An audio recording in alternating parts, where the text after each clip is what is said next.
আপনারা কেউ চিৎকার চেঁচামেচি করবেন না, কোনো গন্ডগোল অশান্তির মধ্যে যাবেন না, কোনো গন্ডগোল অশান্তির মধ্যে জড়াবেন না, নিজেরা সংযত থাকুন, আইন মেনে চলুন,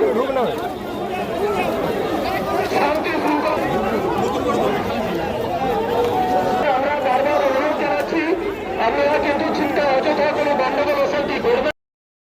আমাদের ডিএম এর কাছে, আমাদের তো বর্ধমান জেলার প্রশাসনিক সবথেকে বড় জায়গা হচ্ছে ডিএম, তা ডিএম এর কাছে আমাদের এই কথা বলার আছে। আমরা এসেছি। কি কি দাবি রয়েছে আপনাদের? আমাদের দাবি আছে, আমাদের এইগুলোই দাবি আছে। মূলত কি দাবি? মূলত দাবি মুখ্যমন্ত্রী পদত্যাগ, আর বিচার চলছে, বিচারে সহযোগিতা যেন রাজ্য পুলিশ করে। ব্যারিকেড দেওয়া হয়েছিল তো আজকে আপনাদের? ব্যারিকেড দেওয়া হয়েছিল আটকানোর জন্য, যেভাবে পুলিশ মোতায়েন করা হয়েছিল, যেভাবে নবান্ন অভিযানে ছাত্র সমাজকে আটকানোর জন্য যেভাবে জেলখানা বানিয়েছিল নবান্নকে ঘিরে, আর সেই জেলখানার মাঝে যিনি বসেছিলেন তাকে বাঁচানোর জন্য পুলিশকে মিসইউজ করা হয়েছে।